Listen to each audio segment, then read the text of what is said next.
name is Callum. I always remember Christmas nights as quiet nights. From the outside, everything looked calm. Snow would fall slowly under the street lamps. Lights would be on in the houses' windows, and families would gather behind the curtains. It was one of those nights when people thought they were safe. But that year, I was alone. I lived in a small town far from the city. The winter was harsh. At night, the wind hit the house walls and thin noises came from the old wooden structure. I was used to that. Until that night. It was around 8 in the evening. Snow had just started outside. The TV was on, but I wasn't watching. It was just on in the background for noise. The house was far too quiet. In that silence, you could even hear your own breathing louder than normal. At exactly 9 o'clock, I heard a sound from the front of the door. But no one had rung the bell. No one had knocked.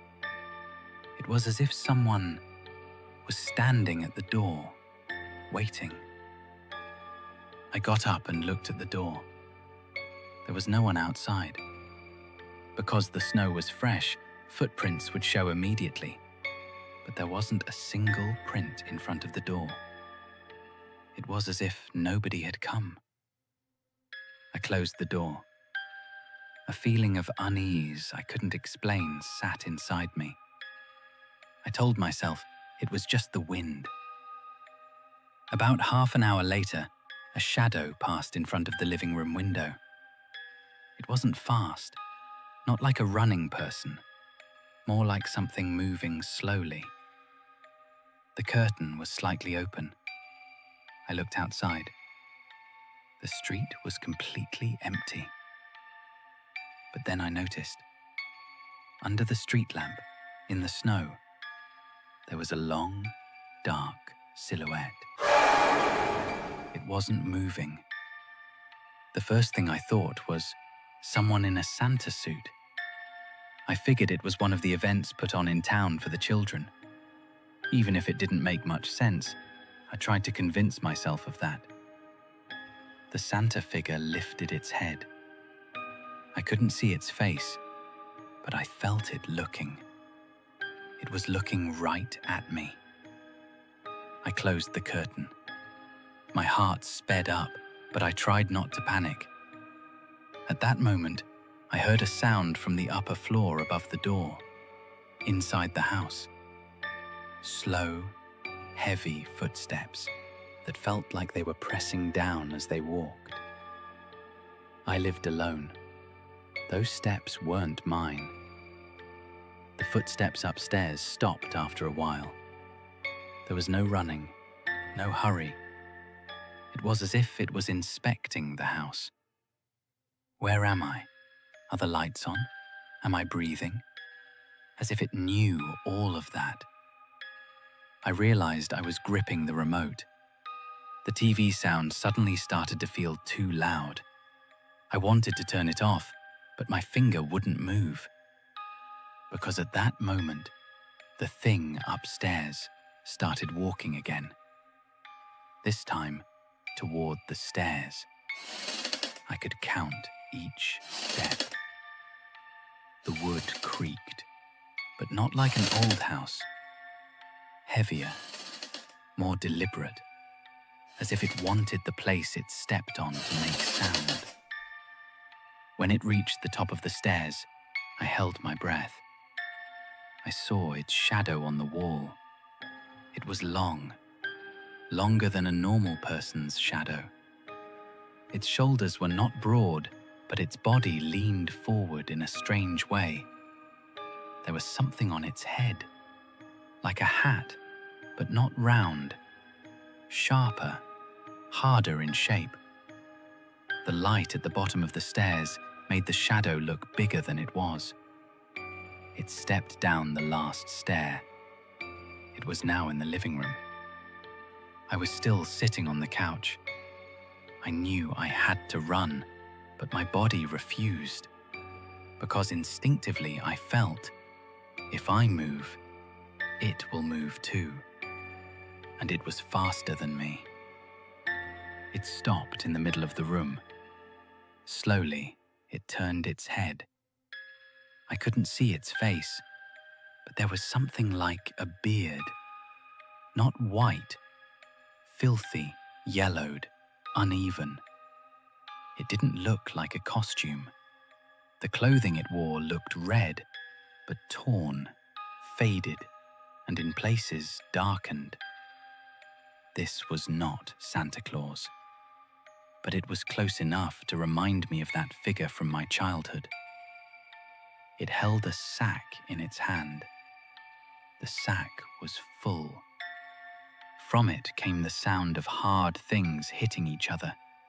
Not glass, not metal. Something heavier, duller. It took a step. At that moment, the TV went off. The living room was thrown into darkness, but not entirely. The street lamp outside was still on. Light filtered through the window, and I saw that silhouette again. But this time, the shadow was close to me. Very close. It opened its mouth. It didn't speak, but it breathed. Cold, deep, patient, like it had been waiting for a long time. Then I realized the house was no longer as quiet as before. Thin sounds came from inside the walls, tapping, dragging, as if there were other things in the house, and they had all awakened. I moved backward. My feet caught on the rug, but I didn't fall. I felt like I wasn't meant to fall, as if I was supposed to delay, as if this moment was meant to stretch out. It took another step toward me. It put the sack down. This time, the sounds coming from it were clear. They weren't small things, but they weren't alive either. The sounds of stiff objects striking, rolling, and flinging through emptiness. I didn't know what they were, and I knew I didn't want to know. It tilted its head a little more. I saw its eyes. They didn't shine. They weren't red. Not white either. Empty. Like two holes that didn't reflect light. Not eyes. Holes. And through those hollows, it stared at me. Another step. Now I knew I had to run. My consciousness was screaming, but my body was still heavy. It felt like the air inside the house had thickened. Even breathing became difficult. At that moment, I noticed something. The gifts under the Christmas tree. They weren't there before. Small boxes, wrapped in the same paper, the same ribbon. They had no names on them, but I knew they belonged to me. It pointed to the sack with its hand. Then it opened its mouth again. This time a sound came out, but not words.